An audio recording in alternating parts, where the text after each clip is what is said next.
Princesa Isabel, 6 fatos para entender o papel da regente na história.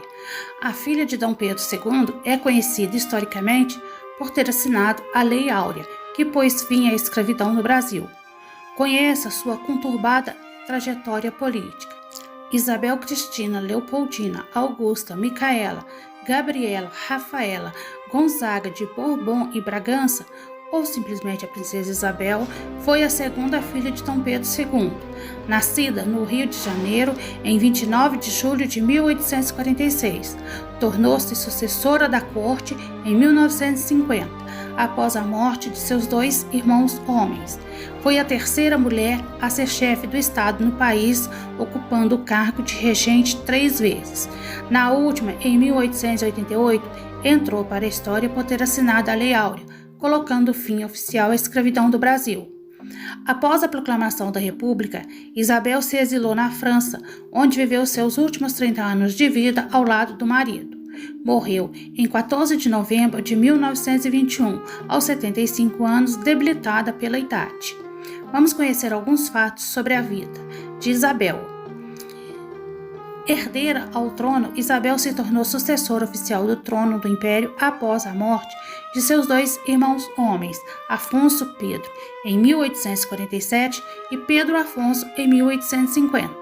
Na primeira ocasião, ela chegou a ser declarada herdeira presuntiva, mas perdeu o posto com o nascimento do segundo filho homem em 1848. Somente 2 anos depois, se tornou oficialmente princesa imperial da primeira linha de sucessão. Após a proclamação da República, Isabel se exilou na França, onde viveu seus últimos 30 anos de vida, ao lado do marido. Conheça alguns fatos sobre sua vida. Infância e educação.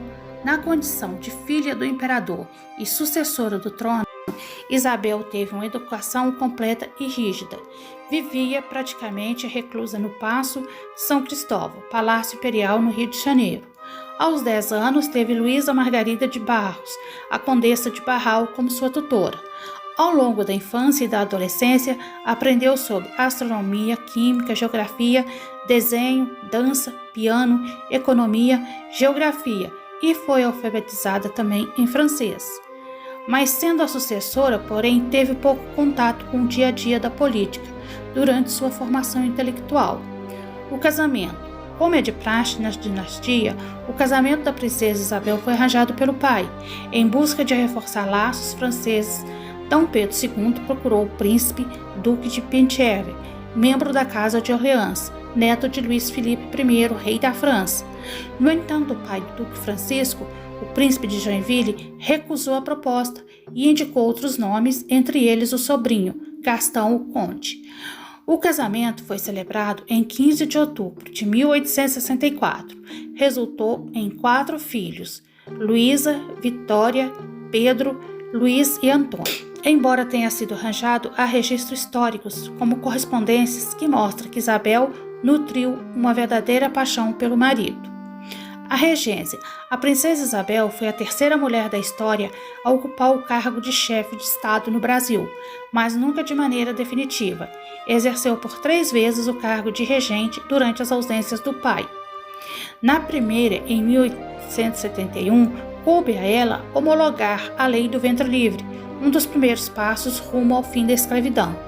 Na segunda, entre 1876 e 1877, um conflito político entre grupos maçons e católicos abalou sua popularidade como chefe da nação e, por causa do estresse, ela sofreu um aborto e decidiu se retirar para Petrópolis, no Rio de Janeiro. Já na terceira oportunidade, em 1888, entrou para a história definitivamente ao sancionar a Lei Áurea. Inclusive, foi condecorada com a Rosa de Ouro pelo Papa Leão XIII. Mas muito desse protagonismo vem sendo revisto pela historiografia, que afirma que, embora existam registros de um posicionamento de Isabel Mas muito desse protagonismo vem sendo revisto pela historiografia atual, que afirma que, embora exista registros de um posicionamento de Isabel contra a escravidão, a abolição, mais que um ato de generosidade, era um processo inevitável, fruto dos esforços do movimento abolicionista ao longo da década e das pressões das grandes nações como a Inglaterra.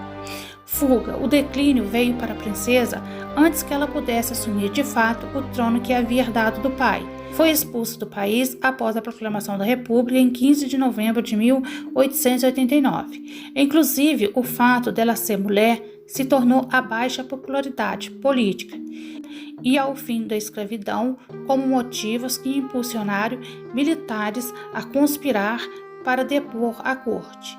Então ela se exilou na França, terra natal do marido, onde viveu os últimos 30 anos de vida sem nunca mais pisar novamente no Brasil.